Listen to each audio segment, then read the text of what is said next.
ایک شرابی نوجوان تھا، گنہگار تھا، بدکار تھا، سیاکار تھا، اتنا تھا کہ اس نے ساری زندگی اپنے کریم رب کی ذات کو ایک سجدہ بھی نہیں کیا تھا۔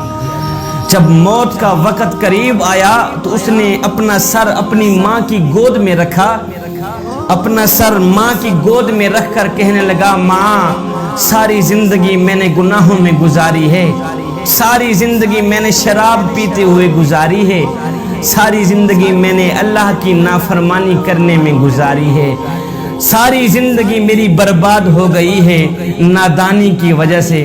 ماں میرا موت کا وقت قریب ہے، میں مر گیا تو اپنے مرشد کے پاس جانا، سفارش کرانا کہ وہ میرا جنازہ آ کے خود ہی پڑھائے گا۔ صاحب ظاہر ہے کہ مرشد جب جنازہ پڑھانے کے لیے آئے گا تو 4 بندے بھی اس کے ساتھ ہوں گے، نہیں تو میرا جنازہ کون پڑھے گا؟ میں تو اتنا گنہگار ہوں، بدکار سیاکار ہوں، میں نے ساری زندگی شرابیں پیتے ہوئے اللہ کی نافرمانی کرتے ہوئے گزار دی۔ اللہ اکبر۔ ماں اٹھی گئی اپنے مرشد حضرت حسن بصری کے پاس، جا کر کہنے لگی، میرے مرشد میرا بیٹا موت کے قریب ہے، تو وہ کہہ رہا ہے جب میں مر جاؤں تو اپنے مرشد کو کہنا کہ وہ آ کے میرا جنازہ پڑھائے گا۔ حضرت حسن بصری کہنے لگے، مائی وہ مر گیا تو میں اس کا جنازہ نہیں پڑھاؤں گا، اس نے ساری زندگی شرابیں پیتے ہوئے گزاری ہیں، ساری زندگی وہ مسجد کے قریب بھی نہیں گیا، ساری زندگی اس نے اپنے کریم رب کی ذات کو ایک سجدہ کرنا بھی گوارا نہیں کیا، میں اس کا جنازہ کیسے پڑھا سکتا ہوں؟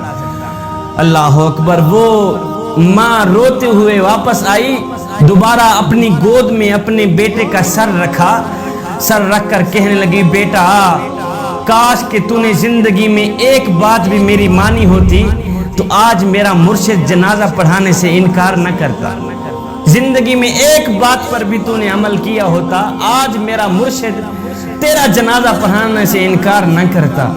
میرا مرشد کہتا ہے کہ اس نے ساری زندگی اللہ کی نافرمانی میں گزاری ہے، شرابیں پیتے ہوئے گزاری ہے، میں اس کا جنازہ نہیں پڑھاتا۔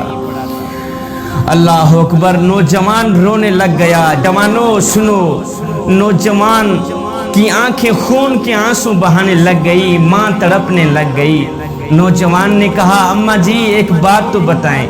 ماں کہنے لگی، جی بولو بیٹا، کیا کہنا چاہتے ہو؟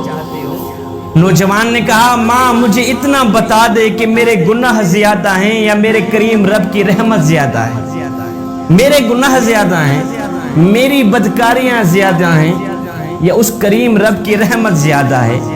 ماں خاموش رہی، ماں نے کوئی جواب نہ دیا۔ اس کے بعد بیٹا رو کر کہنے لگا، ماں مجھے ایک بات تو بتا دے، اگر ایک لمحے کے لیے تجھے میرا کریم رب مہلت دے دے، تجھے میرا اللہ مہلت دے دے، اے گنہگار کی ماں، اگر تو چاہے تو اس گنہگار بیٹے کو جنت میں بھیج دے، اگر تو چاہے تو اس کو جہنم میں بھیج دے، اگر ایک لمحے کے لیے میرا اللہ تجھے مہلت دے بھی دے تو مجھے کہاں ڈالے گی؟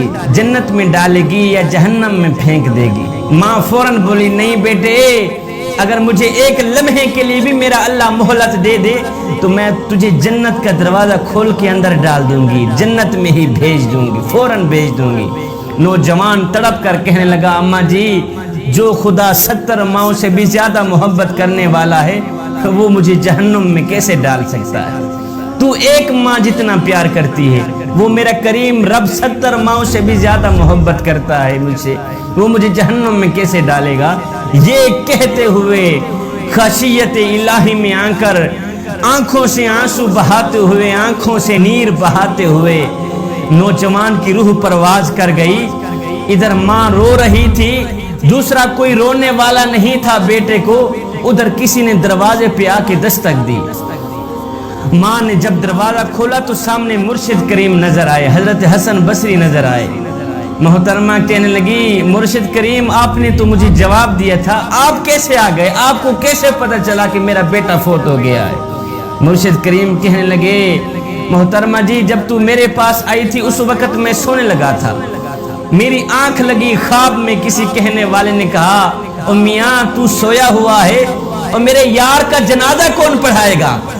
حسن بصری تو یہاں پہ سویا ہوا ہے، ادھر میرا یار مرا ہوا ہے، میرا دوست مرا ہوا ہے، جا میرے دوست کا جنازہ پڑھا کیا ہے۔ ادھر ندامت کے 2 آنسو بہے تھے، ادھر ندامت اور شرمندگی خشیت الہی میں آ کر آنکھوں سے 2 آنسو بہے تھے، ادھر بخشش کا فیصلہ ہو گیا تھا، ادھر مغفرت کا فیصلہ ہو گیا تھا۔